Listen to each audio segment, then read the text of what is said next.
8 বছরের মাসুম বাচ্চা মেয়েটার কি এমন অপরাধ ছিল এমন নৃশংসভাবে এই পৃথিবী থেকে বিদায় নিতে হলো? একজন বাবা কতটা অসহায় হওয়ার পরে বলে যে আমার সন্তানের বিচার হওয়া দরকার নেই, কারণ আমি জানি এই দেশে বিচার হবে না।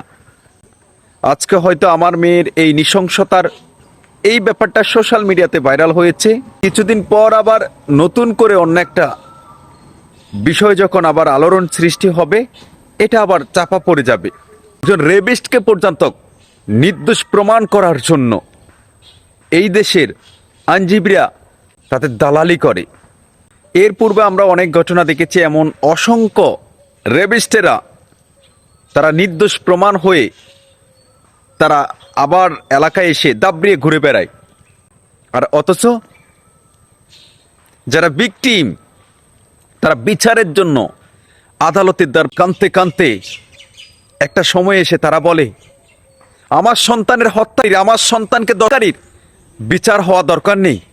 আমাদের দেশের বিচার ব্যবস্থা এত বাজে অবস্থা, কখনো এই দেশে একজন অপরাধীকে অপরাধী হিসাবে চিহ্নিত করে আইনের আওতায় এনে দৃষ্টান্তমূলক শাস্তি দিতে পারে নাই, আর কখনো দিতে পারবে কিনা আমাদের জানাও নেই।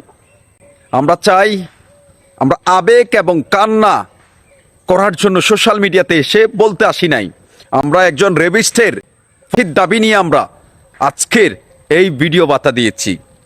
একজন রেবিস্ট যত বড় শক্তিশালী হোক না কেন, আইনের আওতায় এনে দৃষ্টান্তমূলক শাস্তির ব্যবস্থা আমরা চাই। আমরা এই দেশের সাধারণ জনগণ চাই প্রত্যেকটা মানুষ যেন খুব সুন্দরভাবে এই দেশে বসবাস করতে পারে।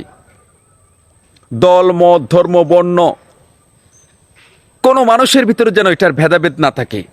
কোনো মানুষ যেন দল, মত, ধর্ম, বর্ণর জন্য কোনো ধরনের কোনো রাষ্ট্রীয় সুযোগ সুবিধা থেকে বঞ্চিত না হয়।